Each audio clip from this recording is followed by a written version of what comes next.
જેમાં આપણે યુનિટ 2માં જે મુદ્દા આપણે ભણી ગયા એ એકવાર તમને યાદ કરાવી દઉં. સલાહ લેવા માટે સલાહકારની જરૂરિયાત કેમ પડે છે એના વિશે આપણે વાત કરી ગયા. એના પછીનો જે મુદ્દો હતો એ સલાહકારોની પસંદગીની સમસ્યાઓ, એટલે સલાહકારને કેવો સલાહકાર પસંદ કરવો એના વિશેની માહિતી. એના પછી સલાહકારની તાલીમમાં મહત્વના ઘટકો કયા હતા. સલાહકારની તાલીમમાં મહત્વના ઘટકો. એના પછીનો ટોપિક હતો સલાહકારના વ્યવસાયની આચારસંહિતા, જેને મેં તમને કીધું કે ખૂબ ધ્યાનથી સાંભળજો, એક્ઝામમાં પૂછાઈ શકે એમ છે. એ પછી છે સલાહના અભિગમો અથવા તો સલાહના સિદ્ધાંતો. એ પછી છે સલાહ અને મનોપચાર, જે આપણે સોમવારના લેક્ચરમાં ભણી ગયા. સલાહકાર અને મનોપચાર વચ્ચે શું તફાવત છે, બંને એકબીજાને કઈ રીતે બંનેમાં સામ્યતા જોવા મળે છે વગેરેની આપણે વાત કરી ગયા. એના પછી છે સલાહ અભિગમો સિદ્ધાંતો, સલાહના અભિગમો અને સિદ્ધાંતો, સલાહના અભિગમો. અને એ પછી છે અસીલ કેન્દ્રીય અભિગમ, બરાબર. અને એના પછી છે સલાહ સિદ્ધાંત. અને પછી સ્વાધ્યાયમાં જે એવું લાગશે કે આ એક્ઝામમાં પૂછાય એમ છે એની આપણે વિગતે વાત કરી જશું, કારણ કે યુનિટ 2 તમારું વધારે પડતું લેન્ધી છે, એટલે વિદ્યાર્થીઓને ખાસ ધ્યાન રાખવા વિનંતી. હવે બ્રિટનમાં સલાહ અને મનોપચારની સમાનતા છે એના વિશે આપણે વાત કરતા હતા. તો એ આ પ્રમાણે છે. બ્રિટનમાં સલાહ અને મનોપચાર વચ્ચે ખાસ ભેદ જોવા મળતો નથી. 2000ની સાલમાં નામ બદલીને British association four counselling and psychotherapy, જો બીએસીપી રાખવામાં આવ્યું. કયું? તો કે British association four counselling and psychotherapy. હવે બંને વચ્ચે ભિન્નતા ક્યાં છે? તો આ ક્ષેત્રના ઘણા લેખકોએ સલાહ અને મનોપચાર વચ્ચે ભિન્નતા શોધવાનો પ્રયત્ન કર્યો છે. બ્રામેર અને અન્યના મતે સલાહ અને મનોપચારની પ્રવૃત્તિ પરસ્પર એકબીજામાં ભળી જાય છે અને એકબીજાને અંશતઃ આવરી લે તેવી પ્રવૃત્તિ છે, બરોબર. તેમાં કેટલીક લાક્ષણિકતાઓ શોધવાનો પ્રયત્ન કરવો જોઈએ, જેમ કે સલાહમાં શૈક્ષણિક વ્યવસાય, આધાર આપનાર કે પરિસ્થિતિજનક લાક્ષણિકતા જોવા મળે છે. સલાહમાં સમસ્યા ઉકેલ હોય છે, માટે તો આપણે કાઉન્સેલર પાસે જઈએ છીએ, બરોબર. અને ઓછી ગંભીર અને સામાન્ય સમસ્યાઓ હાથ ધરવામાં આવે છે. અને બીજે પક્ષે મનોપચાર હળવી મનોવિકૃતિઓ કે તીવ્ર આવેગશીલ સમસ્યાઓ ઉપર ભાર મૂકે છે. તે પુનઃ સર્જનાત્મક છે, ગહનતા પર ભાર મૂકે છે, વિશ્લેષણાત્મક છે અને ભૂતકાળ પર ધ્યાન કેન્દ્રિત કરે છે. સલાહ અને મનોપચાર વચ્ચે ભેદ પાડવો મુશ્કેલ છે, જે ગયા લેક્ચરમાં હું ચર્ચા કરી ગઈ. કાર્લ રોજર્સ એક મનોપચાર હતા. કાર્લ રોજર્સ, બરોબર, એક મનોપચાર હતા અને તેને કોઈ તબીબી પશ્ચાત ભૂમિકા હતી નહીં. તે ચિકિત્સાત્મક મનોવૈજ્ઞાનિકો હતા અને તેણે સલાહ અને મનોપચાર વચ્ચેની ભેદ રેખાનો ઇનકાર કર્યો છે. લેવિસ ઈસવીસન 1970માં કાર્લ રોજર્સ બંને એક જ માને છે અને રોજર્સનું આધુનિક સલાહમાં ખૂબ જ મહત્વનું પ્રદાન છે. હજી પણ ઘણા કાઉન્સેલરો એવા છે કે જે ફ્રોઈડ થિયરી કરતા કાર્લ રોજર્સની થિયરી એટલે કે એના સિદ્ધાંતોને ફોલો કરીને કાઉન્સેલિંગ કરે છે. હવે અસીલ વચ્ચેનો જે તફાવત છે એ, બીજું છે શિક્ષણ અને તાલીમ વચ્ચેનો તફાવત, ત્રીજું છે પ્રેક્ટિશનર અંગેની તફાવત, ચોથું છે સારવાર વિશેની ભિન્નતા, પાંચમું છે સ્થાનનો ભેદ, છઠ્ઠું છે સમસ્યાના સ્વરૂપ અંગે ભેદ, સાતમું છે ધ્યેય અંગેના તફાવતો, આઠમું છે ટેકનિક વિશેના ભેદ. બરોબર, આપણે અસીલ વચ્ચેનો તફાવત એ ભણી ગયા છીએ, છતાં કઈ વાંધો નહીં, થોડુંક રિપીટ કરી લઈએ. અસીલ સામાન્ય વ્યક્તિ છે કે મનોવિકૃત છે, એ ઉપરથી સલાહ અને મનોપચાર વચ્ચે ભેદરેખા દોરી શકાય છે. બીજું છે શિક્ષણ અને તાલીમનો તફાવત. શિક્ષણ અને તાલીમની દ્રષ્ટિએ સલાહકાર જુદા પડે છે. મનોચિકિત્સકો વિકૃત વ્યક્તિની સારવાર કરે છે, તેમની પાસે MD DPMની પદવી હોય છે. તેઓએ ચિકિત્સાલયોમાં નિષ્ણાતોના હાથ નીચે મનોપચારનો પ્રત્યક્ષ અનુભવ પણ મેળવેલો હોય છે. ત્રીજું છે પ્રેક્ટિશન અંગેના તફાવતો. સલાહકારો મોટે ભાગે અસીલો સાથે કામ પાડે છે. મનોચિકિત્સકો કે મનોપચારો દર્દી સાથે કામ પાડતા હોય છે.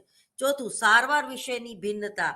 વ્યક્તિને કઈ રીતે સારવાર અપાય છે તે અંગે સલાહકાર અને મનોપચાર જુદા પડે છે. જેમ કે સ્કિઝોફેનિકનો દર્દી હોય તો તેને તબીબી સારવાર અનુકૂળ હોય છે. આ હક મનોચિકિત્સકો પાસે હોતો નથી. પાંચમું છે સ્થાનોનો ભેદ. કયા સ્થાને સલાહ મનોપચાર અપાય છે તે દ્રષ્ટિએ સલાહ અને મનોપચાર વચ્ચે ભેદ છે. હોસ્પિટલ અને ચિકિત્સાલયોમાં મનોપચાર ઉપલબ્ધ છે, જ્યારે શાળા, કોલેજ, યુનિવર્સિટી કે પુનઃસ્થાપન કેન્દ્રો માટે મોટે ભાગે સલાહકારો કામ કરતા હોય છે. છઠ્ઠું છે સમસ્યાના સ્વરૂપ અંગે તફાવત. અસીલ એવી રીતે સમસ્યા લઈને આવે છે કે તેને આધારે સલાહ અને મનોપચાર વચ્ચે ભેદ પાડી શકાય છે. શૈક્ષણિક સમસ્યાઓમાં સલાહકાર ઉપયોગી નીવડે છે, જેમ કે ભણેલું ભૂલી જવાતું હોય અથવા તો યાદશક્તિની ખામી. તો વ્યવસાય પસંદગી કે નિષ્ણાત વ્યક્તિની પ્રક્રિયામાં સલાહકાર એ વધારે કામગીરી પૂર્વક કામ કરી શકે છે. જ્યારે સૌમ્ય મનોવિકૃતિ કે તીવ્ર મનોવિકૃતિમાં મનોપચાર વિશે રીતે તફાવત પાડી શકાય છે. સાતમું છે ધ્યેય અંગેના તફાવત. બંને વચ્ચેના ધ્યેય અંગેના તફાવત. તો કહે છે કે સલાહ અને મનોપચાર કયા ધ્યેયો ધરાવે છે તેને આધારે તેમની ભિન્નતા સ્પષ્ટ થાય છે. મનોપચારનું ધ્યેય માનસિક દર્દીના વ્યક્તિત્વ પરિવર્તનનું છે. પહેલાનો સાજો સારો વ્યક્તિ ફરીથી એવો જ બની જાય એવું ધ્યેય મનોપચાર ધરાવે છે. બ્લોચરે સુંદર રીતે વર્ણવ્યું છે કે મનોપચારના ધ્યેયો ઇલાજાત્મક સમાયોજિત ઉપચારાત્મક હોય છે, જ્યારે બીજે પક્ષે સલાહનું ધ્યેય વ્યક્તિ વય મુજબ વિકાસાત્મક કાર્યો કરે તે માટે તેને મદદરૂપ થવાનું છે. વ્યક્તિની ગર્ભિત શક્યતાઓ કે સંભાવનાઓ વિકસિત કરવાનું છે. સલાહ વ્યક્તિની વિધાયક શક્તિ પ્રગટ કરવા પ્રયત્નશીલ છે. બ્લોચર ઈસવીસન 1966માં એને કરેલા અભ્યાસો પ્રમાણે સલાહના ધ્યેયો શૈક્ષણિક બનતા સલાહ અટકી જાય છે. વિષમ વર્તનને સુધારવાનું કાર્ય મનોપચારનું છે. અને 1999માં જે સંશોધનો થયા હતા એમાં ટૂંકા ગાળાના તાત્કાલિક ઉકેલો શોધવામાં આવે છે એવું પ્રતિપાદિત થયું, જ્યારે મનોપચાર વ્યક્તિને માનસિક વિકૃતિઓમાંથી બહાર લાવી સાધારણ બનાવે છે. અને આ પ્રક્રિયા ટૂંકા ગાળાની કે લાંબા ગાળાની પણ હોઈ શકે. અને આઠમું અને છેલ્લું જે તફાવતની દ્રષ્ટિએ ધ્યેય છે એ છે કે સલાહકાર અને મનોપચાર બંનેની ટેકનિક અલગ છે. આ ખાસ યાદ રાખવા જેવું છે. આઠમું ટેકનિક વિશેના ભેદોમાં તો અહીંયા તમે ખૂબ જ મહત્વનો તફાવત જોઈ શકો છો. બરોબર, તો ભિન્નતાના પહેલા મુદ્દામાં અસીલ વચ્ચેની ભિન્નતા છે, બીજું છે શિક્ષણ અને તાલીમ વચ્ચેની ભિન્નતા છે. આ મુદ્દા યાદ રાખવા એટલે જરૂરી છે કે આ મુદ્દા યાદ નહીં હોય તો તમને એવું પૂછવામાં આવે કે સલાહકાર અને મનોપચાર વચ્ચેનો શું તફાવત છે, સવિસ્તાર ચર્ચા કરો. તો તમને આ મુદ્દા યાદ નહીં હોય તો તમને બધું ભૂલાઈ જશે. મહેરબાની કરીને એટલે યાદ રાખજો, કારણ કે બંનેમાં સામ્યતા પણ બહુ જ છે અને તફાવત પણ છે. તફાવત ઓછા પ્રમાણમાં છે માટે.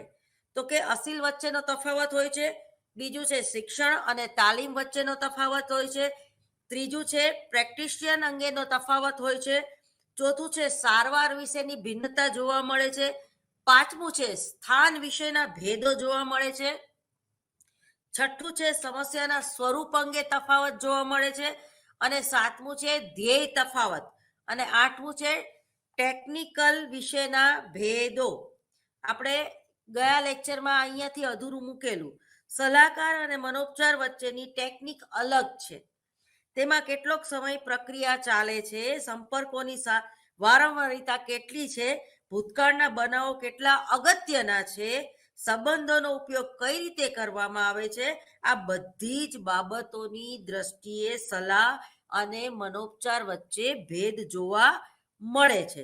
મનોપચારો રોસાર્કના શાહીના ડાઘાની કસોટી એટલે કે TAT, અને બીજી છે MMPI જેવી કસોટીઓનો ઉપયોગ કરે છે.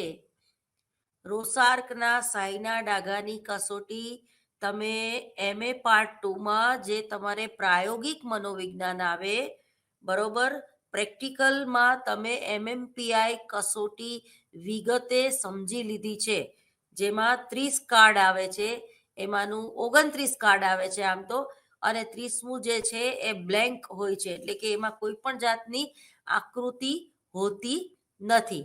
અને આ જે છે રોસાર્કના શાહીના ડાઘાની કસોટી, એના ઉપર તમે PhD પણ કરી શકો છો. તો ફ્રોઈડની મુક્ત સાહચર્ય પદ્ધતિનો ઉપયોગ કરે છે.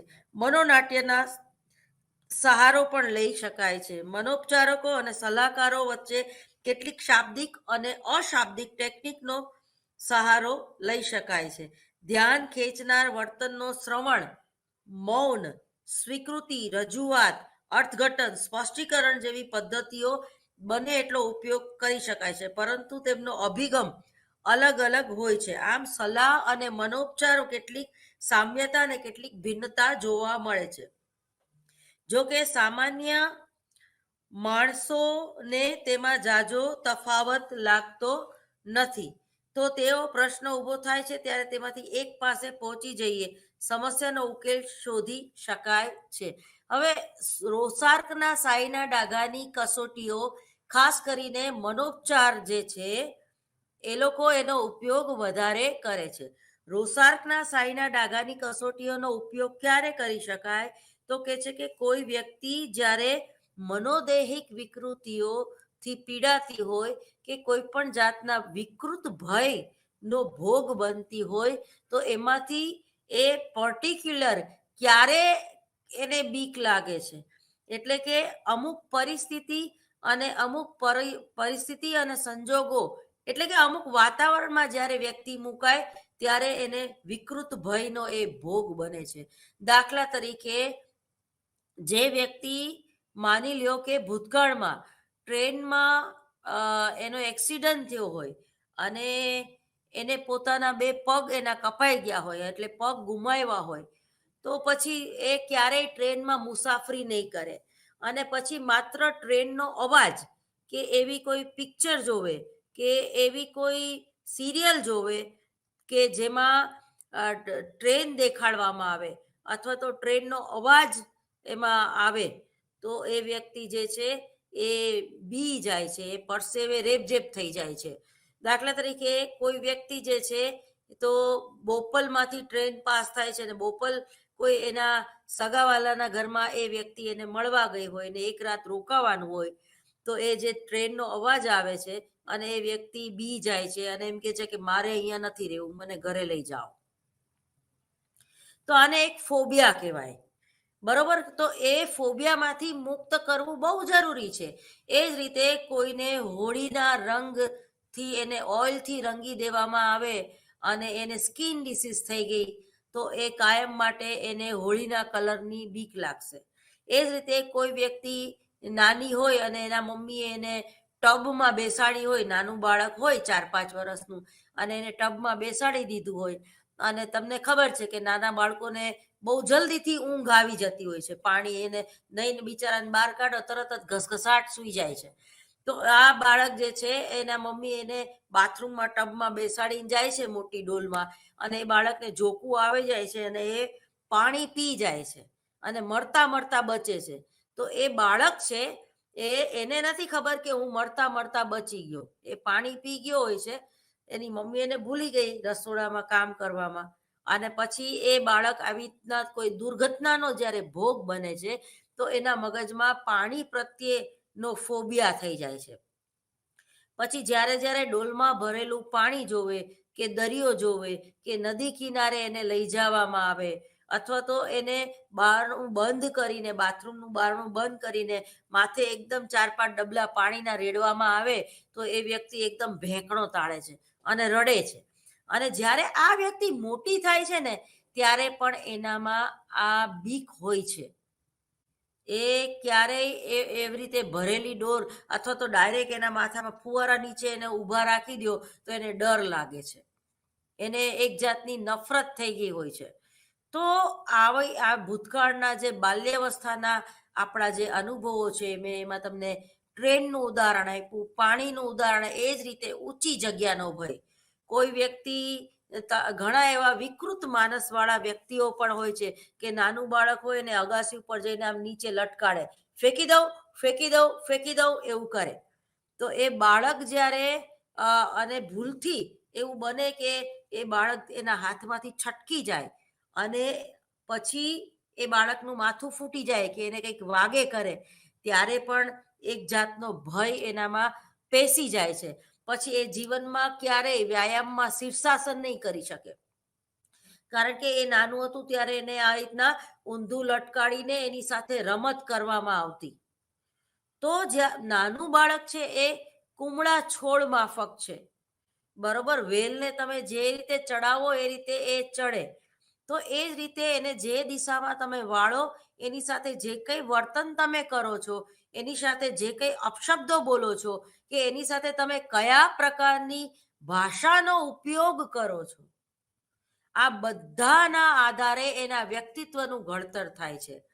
તમે નાનપણથી એને બોલ્ડ બનાવવા માંગતા હોય તો એને વંદા કે ઢેગલોડી આપણા ઘરમાંથી નીકળે અને તમે એકદમ નોર્મલ હોય પણ આપણી મમ્મી જ જ્યાં કૂદકા મારવા માંડે પેલી વંદા કે ઢેગલોડીને જોઈને, સાવણી લઈને એકદમ રાડા રાડ કરી મૂકે, તો એ બાળકમાં પણ એ વંદાનો, એ ઢેગલોડીનો કે એ ઉંદરનો ભય પેસી જાય છે. ખરેખર એમાંથી બીવા જેવું કંઈ નથી, બરોબર. પણ તમે શાંતિથી એ વંદો છે એને પકડીને તમે બહાર મૂક્યા હો, અને એ જે તમે બહાર મૂકી આવ્યા એ નાનું બાળક જોવે છે તમને. એ જ્યારે 3-4 કે મમ્મીએ શું કર્યું હતું કે અહીંયાથી વંદો નીકળ્યો ને કે અહીંયાથી ઉંદર નીકળ્યું ને, એને પકડીને બહાર ફેંકી આવી. પછી તમે એ વંદાને મારશો ફાટ કરતું ચપ્પલથી, તો તમારું બાળક એ જોશે અને તમારું બાળક એની તમે જેમ મારો છો એમ એને મારશે. પણ તમે એને એક કપડાથી પકડીને જ્યારે દૂર મૂકી આવો છો, તમારા ઘરમાંથી બહાર એને કાઢી મૂકો છો, ત્યારે બાળક તમારા એ અનુકરણ દ્વારા જ શીખે છે. તો બાળક પણ એ જ વર્તન કરશે કે ના કોઈ જીવ છે એને મરાય નહીં. એ જ રીતે તમારા ઘરમાં ઢેગલોડી નીકળે છે તો તમે એને કઈ રીતે ટ્રીટ કરો છો? એને સીધું સાવરણીથી ફાટ ફાટ ફાટ ફાટ મારી નાખો છો કે એને બહાર કાઢો છો? તો નાનું જ્યારે બાળક છે એ આ બધા તમારું વર્તન જે છે એનું ઓબ્ઝર્વેશન કરતું હોય છે. એ જ રીતે તમે ઘર કેવું રાખો છો, તમારો બેડરૂમ કેવો રાખો છો, તમારા બાળકનું ઘોડિયું તમે કેવું રાખો છો, એમાંથી પેશાબની વાસ આવે છે કે નહીં, આ બધું જ બાળક બરોબર સમજતું હોય છે. પણ એને વ્યક્ત કરવાની એની આગળ હજી ભાષાનો વિકાસ નથી થયો, એટલે એ તમને બિચારું ફરિયાદ નથી કરી શકતું કે મમ્મી મારું મેં પીપી કરી છે તો તું મને સાફ કરી દે.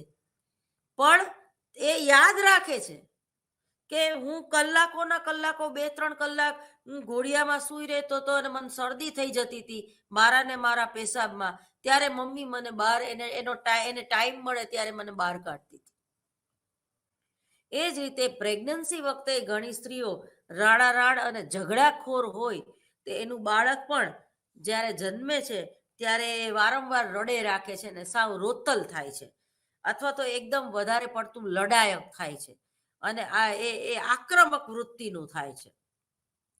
તો ટૂંકમાં આપણે આપણા ભારતીય સંસ્કૃતિના અનુસંધાનમાં અભિમન્યુના 7 કોઠા એ શું છે, એ કઈ વિદ્યા એમની માતાના ગર્ભમાં જ શીખીને આવ્યો હતો, અને એનો જન્મ થઈ ગયો જે 7મી વિદ્યા શીખવાનો હતો, બરોબર, ત્યારે, અને એ 7મી વિદ્યા ન શીખી શક્યા. તો એવી રીતે જ આપણો વિચારોનું પણ એક જગત હોય છે, અને આપણા વિચાર, આપણા આચાર, એની અસર આપણા બાળક ઉપર ક્યાંક ને ક્યાંક પડતી હોય છે. આપણે કયા વાતાવરણમાંથી આવીએ છીએ અને કયા વાતાવરણમાં આપણે રહીએ છીએ એની પણ એક પોઝિટિવ કે નેગેટિવ ઇફેક્ટ પડતી હોય છે. દાખલા તરીકે તમે ઘણા બહેનોનું પર્સ તમે જુઓ તો એમાં કચરો ભરેલો હોય છે, ટીશ્યુ પેપરથી પાછું એ ટીશ્યુ પેપર યુઝ કરેલું હોય છે, પોતાના સેડા કાઢેલું, બરોબર. એ ટીશ્યુ પેપરથી માંડીને અંદર તૂટી ગયેલી બંગડી, 2-4 જોડી આડી અવડી વસ્તુઓ, સોય દોરા, આ તમે અર્થ વગરની વસ્તુ એટલી બધી રાખી હોય છે. પૈસા એ ઢગલાબંધ હોય છે, પણ એ પૈસા કેવા હોય છે, એકદમ ડૂચાની જેમ રાખેલા હોય છે. તો જે બહેનો આવું પર્સ રાખે છે એના પર્સમાં ક્યાંય લક્ષ્મીનો વાસ રહેતો નથી. એ બધી લક્ષ્મી એ પર્સમાં પડી હોય છે ને એ પણ બધી ગેરમાર્ગે વપરાઈ જાય છે. પૈસાને પણ સાચવીને અને વ્યવસ્થિત ઘડી કરીને આમ સીધા રે એ રીતે રાખવા જોઈએ, બરોબર. ઘણી બહેનોને આટલું પર્સ રાખે ને એમાં પૈસાનો ડૂચો રાખી દે અને આમ ભરાવી દે, તો આ બધી વાત અને આ બધી રીત છે એ તદ્દન વાહિયાત છે. એ જ રીતે તમે તમારું આ ઘરની ઉર્જા એકદમ પોઝિટિવ રાખવા માટે ચોખ્ખાઈ હોવી જોઈએ, બરોબર. તમે કચરા પોતા તમે કરો અથવા તો તમારી કામવાળી કરે ત્યારે અંદર થોડુંક મીઠું નાખવું જોઈએ. મીઠું નાખવાથી જે નેગેટિવનેસ છે એ દૂર થઈ જાય છે અને જીવજંતુઓ પણ મરી જાય છે. આપણા પછીનો અત્યારે જે આ ટોપિક આવે છે એ ભારતીય અભ્યાસો એ ઉપર જ ટોપિક આવે છે, અને ટીએટી કસોટીઓ વ્યક્તિત્વને સમજવાની, અને MMPI કસોટીઓ તો એ ખાસ કરીને જે વ્યક્તિ વિકૃત ચિંતા, વિકૃત ભય કે કોઈ પણ પ્રકારના ફોબિયાથી પીડાતી હોય ત્યારે એ કસોટીઓનો ઉપયોગ કરવામાં આવે છે. અને કોઈ પણ કાઉન્સલર છે, કોઈ પણ સલાહકાર છે, એ મુક્ત સાહચર્ય પદ્ધતિ અથવા તો મનોનાટ્ય પદ્ધતિનો ઉપયોગ કરીને પણ જે અસીલ છે એનું કાઉન્સેલિંગ કરી શકે છે.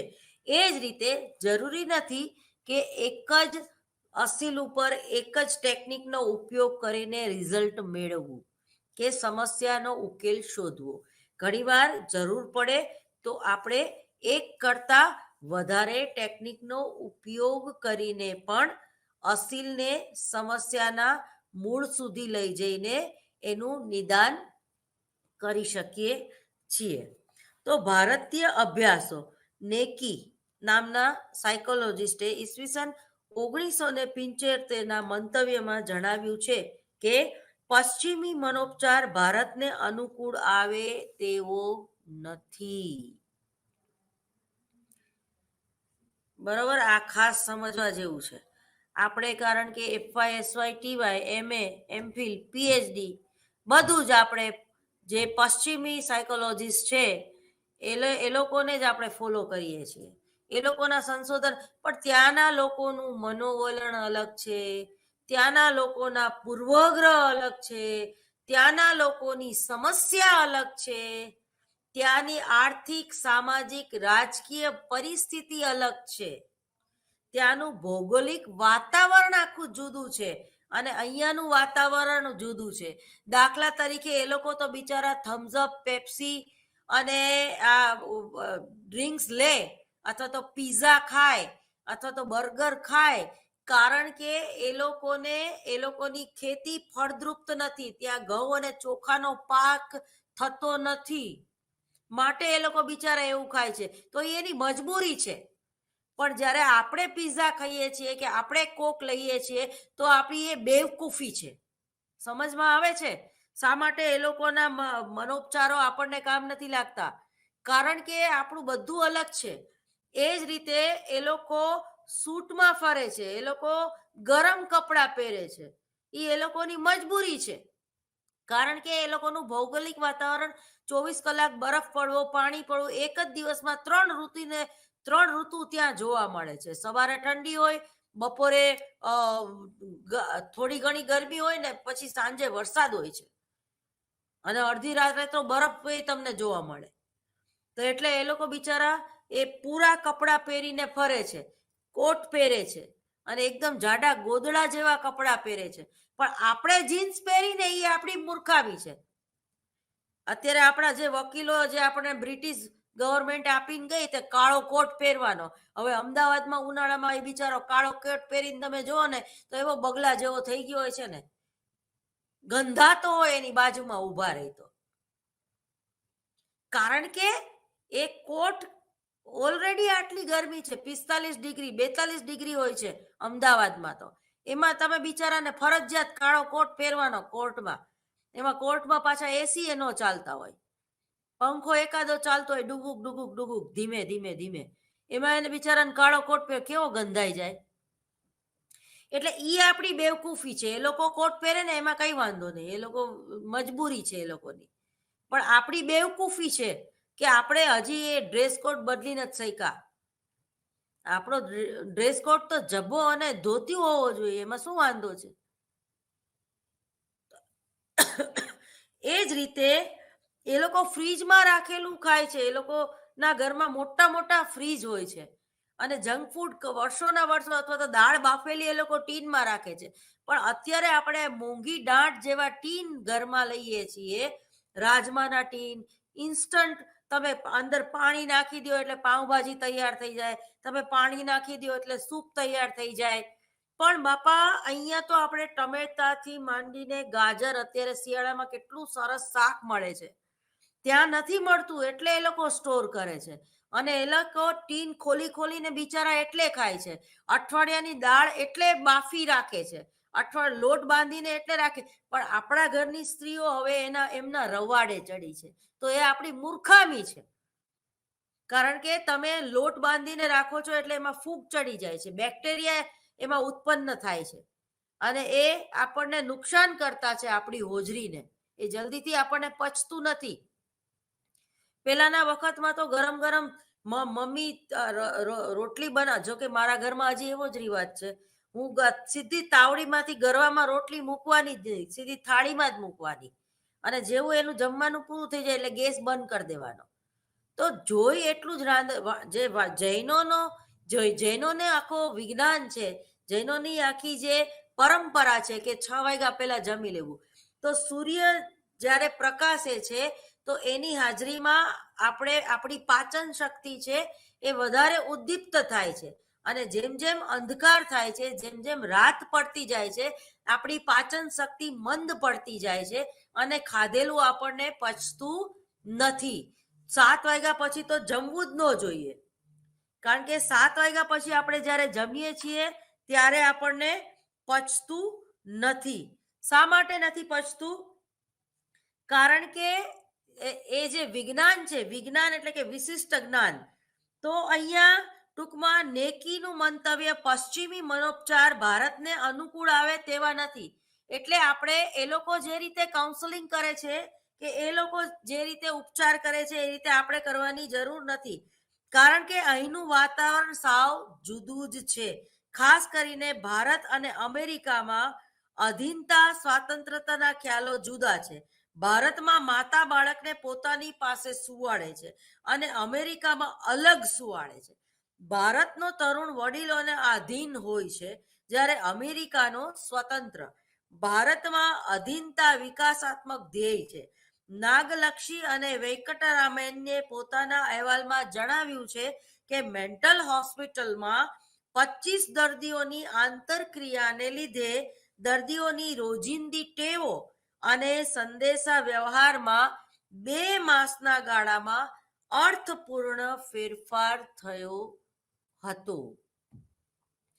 એ જ રીતે તમને એક સરસ મજાનું ઉદાહરણ આપું કે જે બાળક નોર્મલ ડિલિવરીથી ઉત્પન્ન થયેલો હોય, એટલે કે માતાના ગર્ભમાં કોઈ પણ જાતની તકલીફ ના હોય અને એ માને સિઝેરિયન ઓપરેશનથી બાળક જ્યારે ન લેવું પડ્યું હોય, તો એ જે બાળક છે એનામાં ઇમ્યુનિટી વધારે હોય છે, એનામાં રોગ પ્રતિકારક શક્તિ વધારે હોય છે, એનામાં એવા બાળકમાં સહન શક્તિ વધારે હોય છે. આપણે એવું જ માનીએ છીએ કે જ્યારે કોઈ સ્ત્રી સુવાવડ કરે છે ત્યારે એને બહુ જ તકલીફ પડે છે, અને ખાસ કરીને નોર્મલ ડિલિવરીમાં તો માને બહુ જ તકલીફ પડે છે. ના, એવું નથી, ખાલી માને જ તકલીફ નથી પડતી, બાળકને પણ એટલી જ તકલીફ પડે છે. કોઈ પણ બાળક છે એ મુખ એનું પહેલા આવે છે અને પછી આખું બોડી આવે છે. તો આ જે મુખ બહાર કાઢતા જે બાળકને જે પુશ કરવામાં આવે છે, તો બાળકને પણ એ બહાર નીકળતા તકલીફ પડે છે, એને પણ મૂંઝારો થાય છે, એને પણ ગળા ફાંસો જેવું લાગે છે ઘણીવાર. તો ટૂંકમાં એ જન્મથી જ એ દુઃખદાયક, એ પીડા સાથે જન્મે છે, એટલે પીડા શું છે એને ખબર છે, અને છતાં એ પીડા સાથે જન્મીને મુક્તતાનો આનંદ પણ મેળવે છે.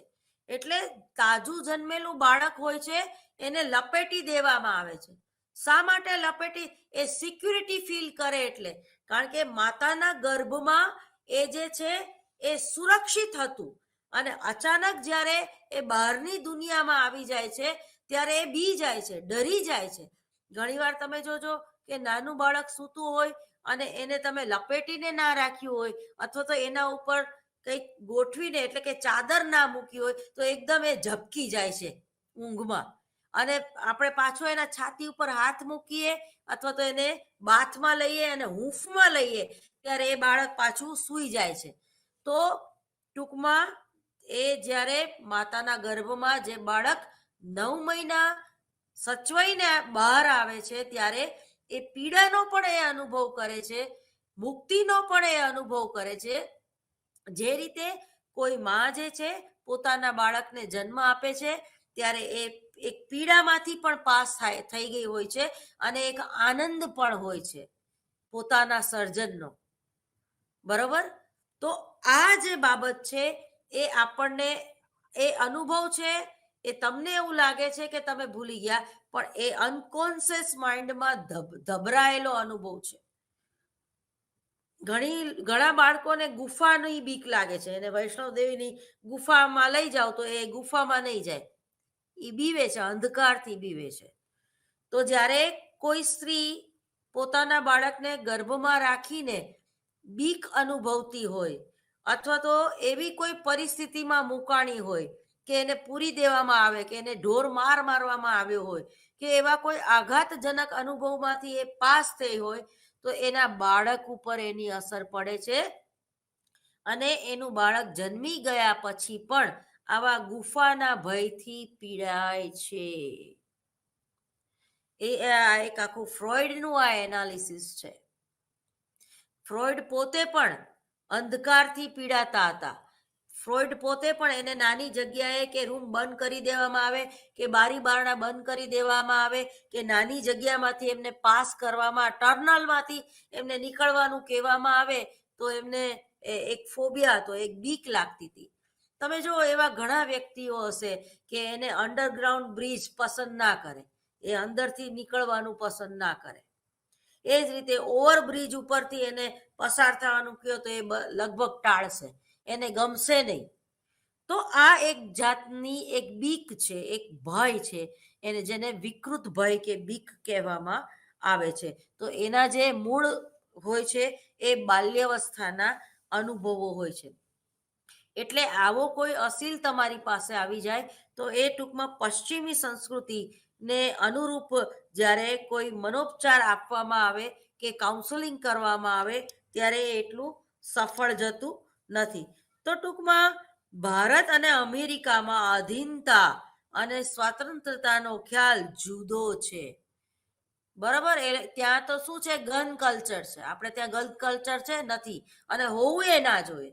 ગન કલ્ચરના હિસાબે તમે જુઓ, નાનું બાળક વિડીયો ગેમ રમતા રમતા એના હાથમાં ગન આવી જાય એના ફાધરની, અથવા તો એ 18 વર્ષથી ઉપરનું છે એટલે એ ગન્સ લઈ શકે છે, લાયસન્સ પોતાનું આઈ કાર્ડ દેખાડીને.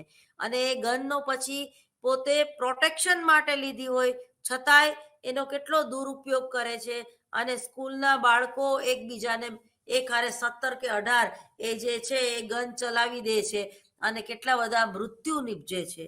એ જ રીતે આપણા ગુજરાતીઓ જે છે, જે શોપિંગ સેન્ટરમાં કામ કરે છે, અથવા તો જેને પોતાને પોતાનું શોપિંગ સેન્ટર છે, અને સાંજ પડે એને ખબર હોય, એ ઓબ્ઝર્વેશન કરતા હોય ત્યાંના કાળિયાઓ, જેને બ્લેક પેલી કહેવામાં આવે છે, ખાસ કરીને એ યહૂદીઓ, હવે તો યુરોપિયન પણ હોય છે.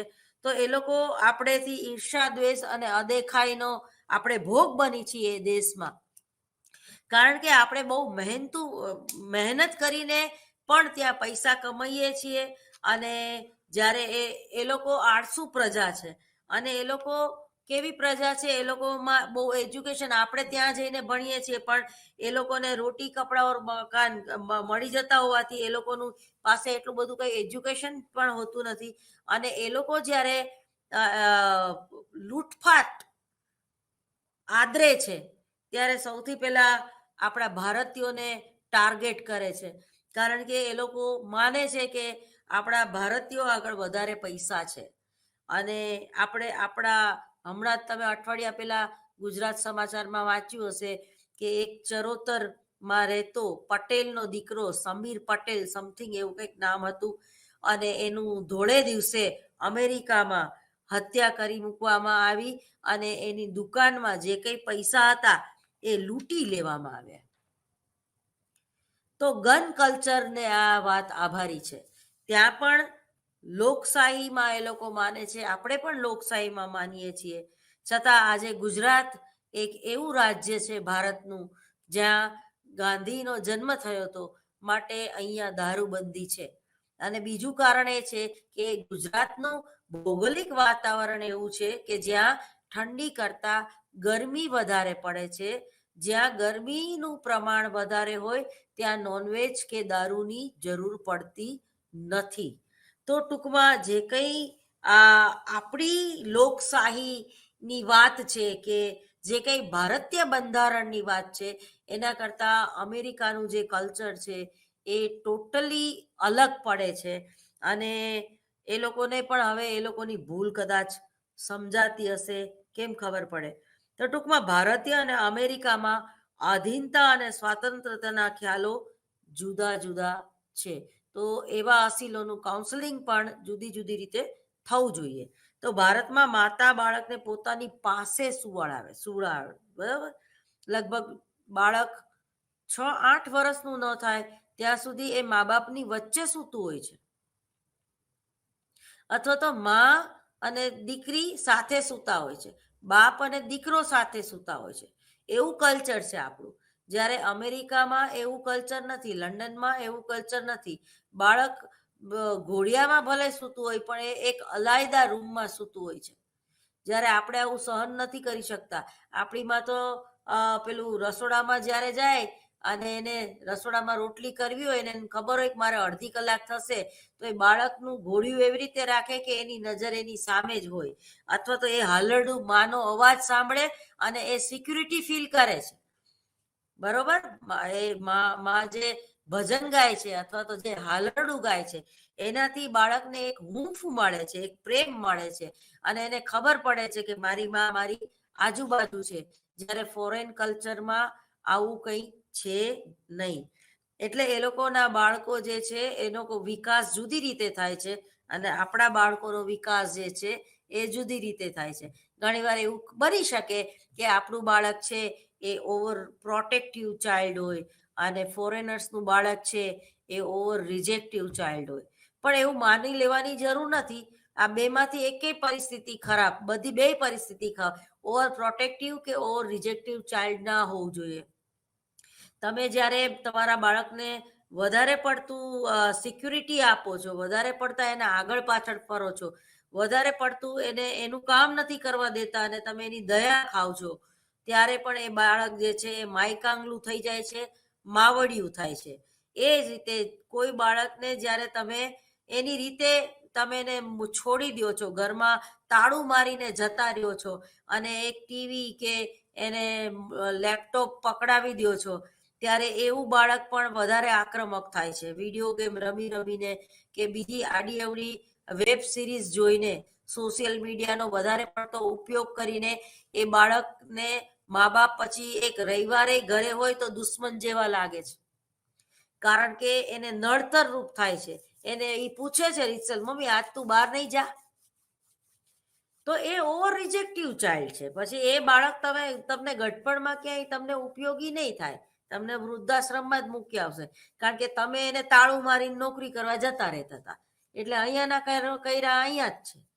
તો જ્યારે ઓવર પ્રોટેક્ટિવ કે ઓવર રિજેક્ટિવ નહીં, પણ તમે જ્યારે બેલેન્સ રાખો છો, સમય વર્તે સાવધાન. જ્યારે બાળક 7 કે 8 વર્ષનું થાય ત્યારે એને એની મેળાએ પથારી ઉપાડી લેવી, નાનું નાનું કામ એની મેળાએ કરવું, એનું દફતર જે છે એમાં વ્યવસ્થિત ચોપડા ગોઠવવા, એનું લેસન એને વ્યવસ્થિત કર્યું છે કે નહીં, અને એના પૂઠા ચડાવવા એના પાઠ્યપુસ્તકને. આ બધું જ ધીમે ધીમે મા બાપે એ બાળકને કામ સોંપી દેવું જોઈએ.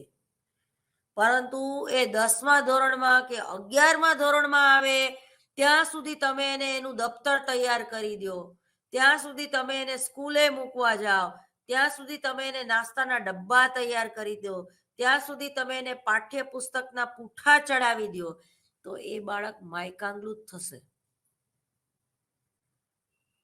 સારું છે કે તમે એના બદલે પરીક્ષા નથી દઈ આવતા. ઘણા ફેમિલીમાં તો મેં જોયું છે કે મા બાપ જે છે એ બાળકોના અસાઇનમેન્ટ તૈયાર કરી દેતા હોય છે, ઘરકામ એનું લેસન એ માં કરી દેતી હોય છે. તો પછી બાળકને શા માટે ભણાવો છો? ઘણી માઓને તો પોતે 10મું પોતે રિપીટ કરતી હોય એવું ફીલ થશે, કારણ કે એને એવું લાગે છે કે હું મારા દીકરાને બહુ પ્રેમ કરું છું અને મારો દીકરાની બધી જગ્યાએ વાહ વાહ થવી જોઈએ, એટલે એના બદલે એને લેસન કરી દેતી હોય છે, અથવા તો સતત માથે બેસી રહેતી હોય છે. એ ફૂટપટ્ટી લઈને બેસે નહીં ત્યાં સુધી ઓલું લેસન ના કરે. એ જ રીતે ઘણી માઓ, મારી એક કઝિન સિસ્ટર જ છે, મોઢામાં ઠૂસે જમવાનું. 11 કે 12 વર્ષના દીકરાને જમાડવાનો હોય જ નહીં. તમે જો મારા ઘરે કામવાળી કામ કરે છે નેપાલી, બરોબર, એનો છોકરો માત્ર 3 વર્ષનો છે, એને થાળી પીરસી દો એટલે એને મીડાએ પટપટ પટપટ બધું જમી જાય છે. અને સામે મારી કઝિનનો 12 વર્ષનો દીકરો છે, તો એ જમતો નથી, એને મોઢા જમાડવું પડે. કેમ? તો કે માતા પિતાની જ ભૂલ છે. આવા બાળકોને ભલે એક દિવસ ભૂખ્યા રહે, પણ એને આપણે કોળિયા ભરાવાય નહીં. ભૂખ લાગશે એટલે આપણો એને મેળાએ જમવા મળશે. પણ તમે તમારી સાયકોલોજી જ એવી હોય છે કે દાળ નહીં ખાય, પાલકનું શાક નહીં ખાય, અથવા તો દાળ ખાશે તો પૂરી નહીં ખાય, રોટલી નહીં ખાય, અથવા તો તમે નાનપણમાં એવી ટેવ પાડી હોય કે પેલું આઈપેડ આપી દેવાનું ને વિડીયો ગેમ રમતા રમતા જે જમે, અથવા તો કાર્ટૂન જોતા જોતા જે જમે, તો પછી આવી હાલત થાય. જમતી વખતે તો બાળક માત્ર થાળીને જ વફાદાર રહે. સરસ મજાના લાડવા ચૂરમાના બનાવ્યા હોય તો એ આમ લબલબ લબલબ ખાઈ જવો જોઈએ. તો ટૂંકમાં જ્યારે આવું નથી બનતું તો એ છે over protective child, super mom જેને હું કહું છું. બરોબર, આવી મોમ છે એ પાછી એવું માને છે કે હું મારા દીકરાને બહુ પ્રેમ કરું છું. અરે ભાઈ, તું પ્રેમ નથી કરતી, તું મૂર્ખામી કરસ. તો આવા જ્યારે બાળકોનો ઉછેર ખોટી રીતે થયેલો હોય છે, ત્યારે આવા બાળકો જે છે એ એનો વિકાસનો ક્રમ જે છે એ રૂંધાઈ જાય છે. ન્યુઝીલેન્ડમાં બાળકોનો જે વિકાસ છે એ અન્ય દેશો કરતા વધારે સારો જોવા મળે છે.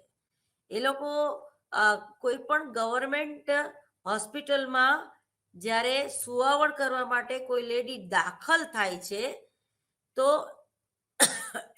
એ લોકોની કંઈક થેરાપી અલગ હોય છે સુવાવડ કરવાની, અને એ લોકો બને ત્યાં સુધી નોર્મલ ડિલિવરી થાય એવું વધારે પ્રિપેર કરે છે. જ્યારે હવે આપણી દીકરીઓ બદલાતી ગઈ છે, એ અત્યારથી એવું વિચારે છે કે ભાઈ હું તો સિઝેરિયન જ કરાવીશ, હું નોર્મલ ના કરી શકું. અથવા તો એની પાછળ આપણી આખી સેક્સ સાયકોલોજી ભાગ ભજવતી હોય છે. ઘણા લોકો એવું માની બેસે છે કે નોર્મલ ડિલિવરી થવાથી યોનિનું જે મુખ છે એ વધારે ફાટી જાય છે કે વધારે પોળું થઈ જાય છે, એ પછી સેક્સ કરવામાં બહુ મજા આવતી નથી. પણ આ એકદમ તદ્દન વાહિયાત વાત છે, અને એકદમ આ ન માનવા જેવી વખોડી કાઢવા જેવી વાત છે.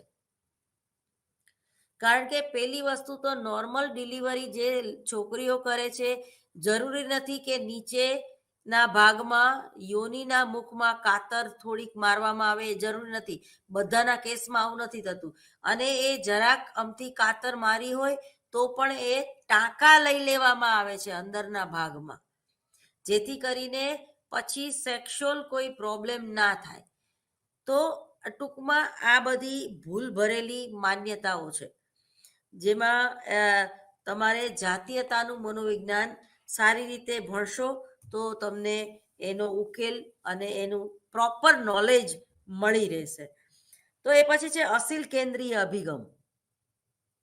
કાર્લ રોજર્સના આ અભિગમ મેં આપ્યો છે ને 1902માં ઓક પાર્ક ઇલિનોઇક્સ, જે શિકાગોમાં એક પૂરું હતું, તેમાં તેને જન્મ થયો. અને રોજર્સ પોતાના કુટુંબમાં 6 બાળકોમાં ચોથા નંબરના બાળક હતા. રોજર્સે કાઉન્સેલિંગ એન્ડ સાયકોથેરાપી ઈસવીસન 1942માં તેમના પુસ્તક દ્વારા નવો અભિગમ રજૂ કર્યો.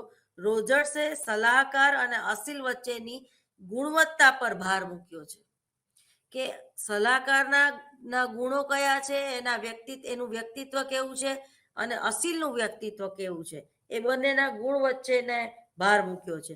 રોજર્સના કેટલાક પુસ્તકો છે, જેમાં અસીલ કેન્દ્રીય ઉપચાર પદ્ધતિઓ અને ઓન બિકમિંગ એ પર્સન 1921માં મહત્વના ગણાય છે. રોજર્સે બીજા પણ 5 પુસ્તકો 65 વર્ષની ઉંમરે લખ્યા હતા, જેમાં ફ્રીડમ ટુ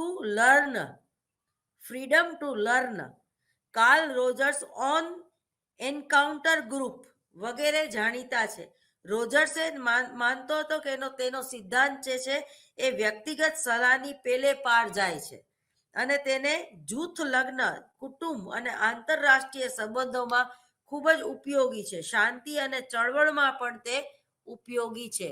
એટલે કે સમૂહ તાલીમ આપવી હોય ત્યારે, મોટિવેશન જ્યારે પૂરું પાડવું હોય ત્યારે, અથવા તો કોઈ સામૂહિક સમસ્યા હોય ત્યારે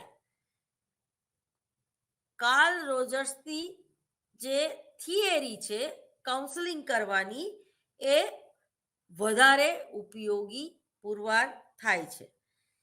તો માનવ સ્વભાવનું જે દ્રષ્ટિબિંદુ છે એ કાર્લ રોજર્સે મહત્વનું સમજ્યું છે. રોજર્સના મતે લોકો મૂળભૂત રીતે ખૂબ સારા હોય છે. જો એ આખો પોઝિટિવ એપ્રોચ છે. દાખલા તરીકે આપણે ઘણા વડીલોને વાતે વાતે એવું કહેતા સાંભળતા હોઈએ છીએ કે કોઈ વ્યક્તિ ખરાબ નથી હોતી, પણ એના સંજોગો ખરાબ હોય છે.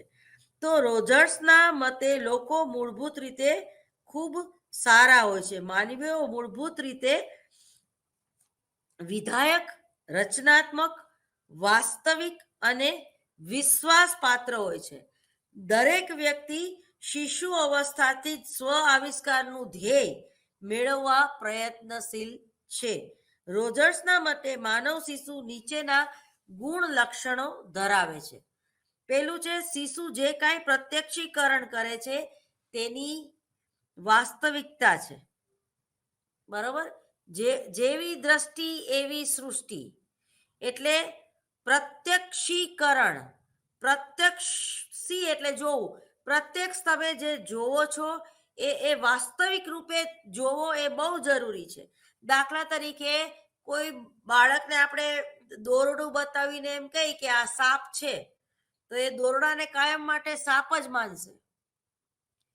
ગાયનું વાછડું હોય ને આપણે એને એમ કહી કે આ ભેંસનું ડોબું છે, તો એ ગાયના વાછડાને ભેંસનું ડોબું જ માનશે. એટલે જે પ્રમાણે તમે એને શીખવો છો, જે પ્રમાણે તમે કોઈ પ્રાણી, પક્ષી કે પરિસ્થિતિનું વર્ણન કરો છો અને એને જે ભાષા કે જે નામ આપો છો, બાળક એવું જ એ શીખશે. બરોબર? એ જ રીતે જૂઠું ન બોલવું જોઈએ. મા બાપ એને સતત સલાહ આપે છે, પણ એ જોવે છે કે મા બાપ જ જૂઠા બોલા છે, તો એ જે વાસ્તવિક પરિસ્થિતિ છે એનું અનુકરણ કરશે. પછી એ સલાહ એ તમારી નહીં માને કે જૂઠું ન બોલવું જોઈએ, કારણ કે તમે જ જૂઠું બોલો છો. તો ટૂંકમાં એનું વાસ્તવિક સ્વરૂપ હોય છે એને પકડે છે. દરેક શિશુ સ્વ આવિષ્કારની મૂળભૂત વૃત્તિ સાથે જન્મેલું છે. શિશુની વાતાવરણ સાથેની આંતરક્રિયા સુવ્યવસ્થિત સમગ્ર છે. શિશુના અનુભવો વિધાયક નિષેધક તરીકે જોઈ શકાય છે, જે તેની સ્વ આવિષ્કારની વૃત્તિનું સંવર્ધન કરે છે કે નહીં તે જોઈ શકાય છે. પાંચમું છે, શિશુઓ એવા અનુભવો જાળવી રાખે છે જે સ્વ આવિષ્કારને જાળવી રાખે.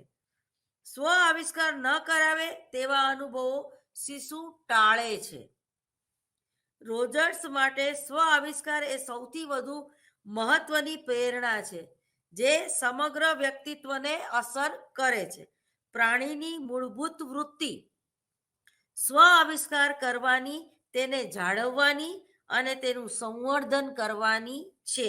વ્યક્તિ માટે વાસ્તવિકતાનું પ્રત્યક્ષીકરણ મહત્વનું છે. તેની આ બાબત એડલરના વિચાર સાથે મળતી આવે છે. આ ઉપરાંત સ્વનો ખ્યાલ અંગે રોજર્સ અને એડલર ખૂબ જ સામ્યતા ધરાવે છે. જો કે વ્યક્તિ અમુક રીતે વિકસે તો તેનામાં યોગ્યતાની ભાવના વિકસે છે. રોજર્સનો સ્વનો સિદ્ધાંત, તો એમાં રોજર્સે જે સ્વનો સિદ્ધાંત આપ્યો એ મુખ્યત્વે 3 બાબતો ઉપર આધારિત છે. એમાં પહેલું છે અનુભવ ઘટના ક્ષેત્ર. અનુભવ ક્યાંથી મેળવ્યો, ક્યાં એ ઘટના બની, તો એ વાતાવરણ અને એ ઘટના એના જીવનમાં મહત્વનો ભાગ ભજવે છે, જે તે બાળકના જીવનમાં. બીજું છે જીવ અને ત્રીજું છે સ્વ. તો જીવ અને સ્વ વચ્ચેની આંતરક્રિયા. જીવ એટલે પ્રાણ શક્તિ. દરેક વ્યક્તિને ઘટનાનો અનુભવ થાય છે. દરેક વ્યક્તિના અનુભવનું ઘટના તંત્ર જુદું જુદું હોય છે. વ્યક્તિનું આ ખાનગી જગત છે, બરોબર? મારા અને તમારા અનુભવો અલગ હોય છે. તમે પણ ભલે MA સાયકોલોજીની ડિગ્રી લીધી, મેં પણ MA સાયકોલોજીની ડિગ્રી લીધી, પણ તમે અલગ કોલેજમાંથી લીધી, મેં અલગ કોલેજમાંથી લીધી. તમે અલગ રાજ્યમાં છો, હું અલગ રાજ્યમાં છું. તો આપણા બધાનું અનુભવનું જગત છે એ આપણું પોતાનું અલાયદું હોય છે. આ અનુભવો અને પ્રત્યક્ષીકરણો અચેતનની પશ્ચાત ભૂમિકામાં રહી શકે અથવા તો સાહચર્ય સાથે જોડાઈ ધ્યાન ખેંચે છે. આ રીતે તેઓ પ્રતીકમય બની રહે છે. જેમ કે આકૃતિ વિરુદ્ધ પશ્ચાત ભૂમિકાનો અનુભવ આપણે કરીએ છીએ. બરોબર? તમે TYBAમાં પ્રાયોગિક મનોવિજ્ઞાનમાં આકૃતિ એટલે શું અને પશ્ચાત ભૂમિકા એટલે શું, બરોબર? એ જ રીતે પ્રત્યક્ષીકરણમાં સંગઠનના નિયમો તમે ભણી ગયા. તો એ આ જ વાત જે છે એ પ્રતિપાદિત કરે છે. ઘણીવાર એવું પણ બને કે આકૃતિ અને પશ્ચાત ભૂમિકા, જેને આપણે ફિનોમિના ઇમ્પ્રેશન કહીએ છીએ, થોડીક વાર તમને કોઈ સ્ત્રીનો ચહેરો દેખાય અને થોડીક વાર તમને ઝાડ દેખાય, થોડીક વાર તમને રૂબિનનો કપ દેખાય અને થોડીક વાર તમને 2 ચહેરાઓ દેખાય. તો આને ફિનોમેના ઇમ્પ્રેશન કહેવાય. ધ્યાન વિભાજન શક્ય નથી, પણ ધ્યાન વિચલન શક્ય છે, વિચલિત થવું. પરિણામની ચર્ચામાં તમે બધા લખતા, બરાબર, કે ધ્યાન વિચલન શક્ય છે, ધ્યાન વિભાજન નહીં. તમે ધ્યાન વિભાજિત કરી શકો? વિભાજન એટલે ટુકડા પાડવા. દાખલા તરીકે તમારી સામે ડોક્ટર નેહા રાવલ બેઠા છે અને એ તમને સલાહનું મનોવિજ્ઞાન ભણાવી રહ્યા છે અને એમને ચશ્મા પહેર્યા છે. તો ચશ્મા એ શું છે અને ચહેરો જે છે એ શું છે? પશ્ચાત ભૂમિકા કઈ છે અને આકૃતિ કઈ છે? તો તમે જુદું નહીં પાડી શકો. પરંતુ ઘણીવાર તમને હું વિચારવાનું કહું, એ પછી તમે એમ કહો કે ભાઈ આને આકૃતિ કહી શકો આ ચશ્માને, પરંતુ ચહેરો છે એને પશ્ચાત ભૂમિકા કહી શકાય. તો ઘણીવાર તમે એ ચશ્માને ગૌણ બનાવી દો છો, તમને મારો ચહેરો જ દેખાય છે, અથવા તો તમને મારો ચાંદલો જ દેખાય છે. તમને હું શું બોલું છું એમાં વધારે ધ્યાન પડે છે, મારા ચહેરા ઉપર નહીં. તો મારો અવાજ જે છે એ આકૃતિ છે અને મારો ચહેરો જે છે એ પશ્ચાત ભૂમિકા છે. પણ અહીંયા ફિનોમિના ઘટના, તો આ બધામાં તમે ધ્યાન વિચલન કરો છો. થોડીક વાર મને સાંભળો છો, થોડીક વાર મારા ચશ્મા જોવો છો, થોડીક વાર મારો ચાંદલો જોવો છો, થોડીક વાર પાછા ટોપિકમાં ઇન્વોલ્વ થઈ જાઓ છો કે મેડમ કયો ટોપિક બનાવે છે. થોડીક વાર પાછળ જે પશ્ચાત ભૂમિકા છે, જેમ કે અહીંયા લખ્યું છે કે સલાહના અભિગમો અથવા તો સલાહના સિદ્ધાંતો, બરોબર, એ જુદા જુદા ટોપિક લખ્યા છે વ્હાઇટ કલરના અક્ષરે, પાછળ બેકગ્રાઉન્ડ છે એ બ્લુ કલરનું છે, તો તમે એને જોવો છો. તો પાછળ જે પીપીટી છે એ શું છે? પશ્ચાત ભૂમિકા. અને હું છું, મારી આકૃતિ છે એ શું છે? તો કે છે કે આકૃતિ અને પશ્ચાત ભૂમિકા. પણ જ્યારે તમે બોર્ડ સામે જોવો છો ત્યારે તમે શું કરી રહ્યા છો? ધ્યાન વિચલિત કરી રહ્યા છો. ધ્યાન વિભાજન શક્ય જ નથી. બરાબર, તમે કોઈને એવી રીતે જોઈ શકો કે પેલા આની આંખ જોઈ, પછી એના ચશ્મા જોયા, પછી એનું કપાળ જોયું, પછી એનો અવાજ સંભાળો, એવું હોય છે? ના. પ્રત્યક્ષીકરણ અને સંવેદન બંને સાથે જાય છે. એટલે પેલા કૂકડો કે પેલા ઈંડા, એવું કોઈ પૂછે તો કે પેલા કૂકડા આવ્યા કે પેલા ઈંડા આવ્યા, તો પેલા સંવેદન થાય છે કે પેલા પ્રત્યક્ષીકરણ થાય છે. તમે ગેસ્ટાલ્ટ થિયરીમાં, ગેસ્ટાલ્ટવાદ, સમગ્રતયા લક્ષી દ્રષ્ટિકોણમાં ભણી ગયા સિદ્ધાંતો અને સંપ્રદાયો જે પેપર આવે છે, એમાં તમે જે જુદા જુદા સંપ્રદાયો ભણ્યા, એમાં સમષ્ટિવાદમાં, ગેસ્ટાલ્ટ થિયરીમાં તમે વર્ધીમલ, કોહલર અને કોફકાના પ્રયોગોની સાથે સાથે પ્રત્યક્ષીકરણ એટલે શું, સંવેદન એટલે શું, પ્રત્યક્ષીકરણમાં ભૂલ ક્યારે થાય છે, ભ્રમ એટલે શું, વિભ્રમ એટલે શું, મતિભ્રમ એટલે શું, આકૃતિ એટલે શું, પશ્ચાત ભૂમિકા એટલે શું, ધ્યાન વિચલન કોને કહેવાય, ધ્યાન એટલે શું, આ બધું જ તમે ભણી ગયા. જો આ ભણી ગયા ના હોય તો તમને રોજર્સનો જે સ્વ સિદ્ધાંત છે એ સમજાય નહીં. તો ટૂંકમાં લઘુતા ગ્રંથિ કોને કહેવાય, ગુરુતા ગ્રંથિ કોને કહેવાય, એ બધું જ રોજર્સે અને એડલરે આપણને ગેસ્ટાલ્ટ થિયરીમાં, એટલે કે સમગ્રતયા લક્ષી દ્રષ્ટિકોણના સંપ્રદાયમાં આપણને ભણાવ્યું છે. તો દરેક વ્યક્તિને ઘટનાનો અનુભવ થાય છે. દરેક વ્યક્તિના અનુભવનું ઘટનાતંત્ર જુદું જુદું હોય. કોઈ ઘટના બની તો તમે બહુ વધારે પડતા સેન્સિટિવ હોય તો એ ઘટનાની અસર તમારા ઉપર 72 કલાક સુધી રહે, પણ તમે એના યુઝ ટુ થઈ જાઓ તો એની અસર તમને 2 કલાકમાં પણ લુપ્ત થઈ જાય એવું બને. વ્યક્તિનું આ ખાનગી જગત છે. આ અનુભવો અને પ્રત્યક્ષીકરણો અચેતનની પશ્ચાત ભૂમિકામાં રહી શકે અથવા તો સાહચર્ય સાથે જોડાણ, ધ્યાન ખેંચે છે. આ રીતે તેઓ પ્રતીકમય બની રહે છે, જેમ કે આકૃતિ વિરુદ્ધ પશ્ચાત ભૂમિકાનો અનુભવ આપણે કરીએ છીએ. વધુ આવતા અંકે નમસ્કાર.